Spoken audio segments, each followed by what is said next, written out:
Okay, this is 2006 Form B. This is problem number 6, I believe, a 10-point thermodynamics problem.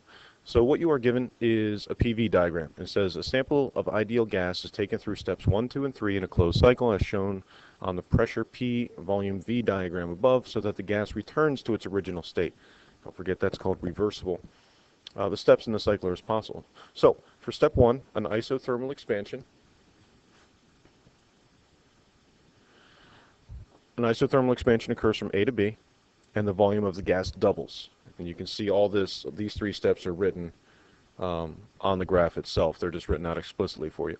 And then on part 2, which goes from B to C, is an isobaric, which means pressure remains the same, and the gas goes to 1/2 of its original volume. And then number 3 says a constant volume addition of heat occurs from point C to point A, and the gas returns to its original pressure. Okay, so 3 processes, and it's drawn out neatly. So let's get started. The first one, this is the meat of the problem right here. It says determine numerical values for the following ratios, justifying your answers in the spaces next to each ratio. Well, the ideal gas law says PV over T equals PV over T. But if we're going to start with part A right here. If we look at part A is isothermal. So if we start with the ideal gas law,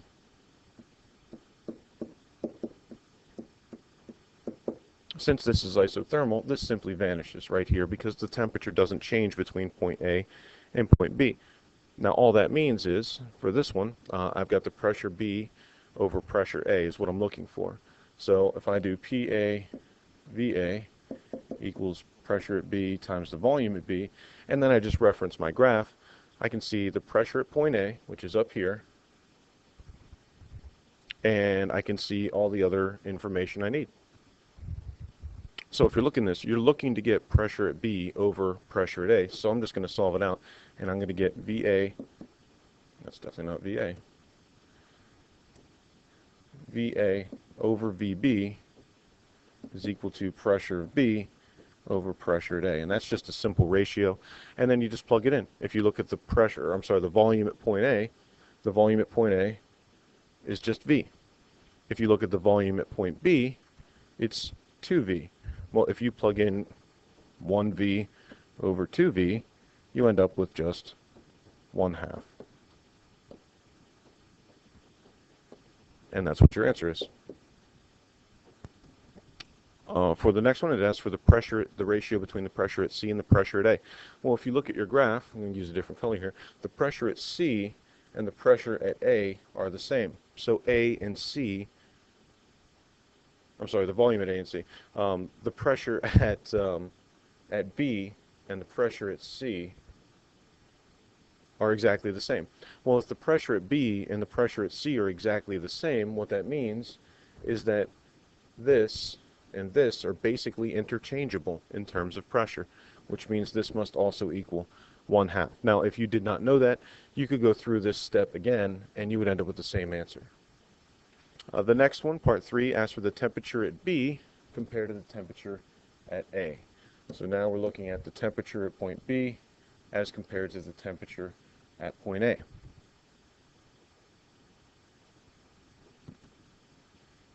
Now, looking at the graph, and remembering what it told you, it said that A to B was an isothermal process, which means the temperature at A and the temperature at B are going to be exactly the same. So the ratio is just 1:1. Now the last one says the temperature at C with respect to the temperature at A, and we need to find that ratio. So now we are looking at the temperature at point C as compared to the temperature at point A. So for this one, we're going to use the ideal gas law again. I'm going to use a different color here. So we got the ratio from C to A. So PC VC over TC equals PA VA over TA. Well, if you look at the process between C and A, that is an isovolumetric or an isochoric process, which means the volume falls away. Now, if I want to get my TC over TA, my equation turns into TC over TA is equal to PC over PA. Well, we solved for PC over PA right here. Therefore, the ratios are the same. Therefore, this must also be 1/2. Okay, but once again, if you go through all the steps, even if you don't remember the shortcuts and you don't pick up on the little nuances, you can still solve these using your ideal gas law. The next one says, during step 1, the change in internal energy is 0. Explain why. So here's step 1, right here. Okay, I won't use a highlighter. Right here. So the change in internal energy is 0. There's only 2 equations you have for internal energy, and the one we're going to look at is that one. And don't forget, this is kind of like a change in temperature right there. But it says early in the problem that between A and B, it's an isothermal process. Well, isothermal means that there is no temperature difference, which means that this is 0. The change in internal energy, so make that look like a U. The change in internal energy must be 0. It says during step 3, the work done on the gas is 0. Well, if you look at step 3, which is this process right here, work is, it's the area under the curve.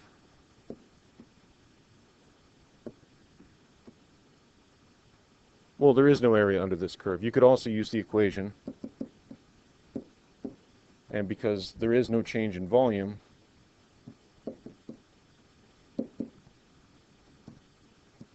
there is no work done either.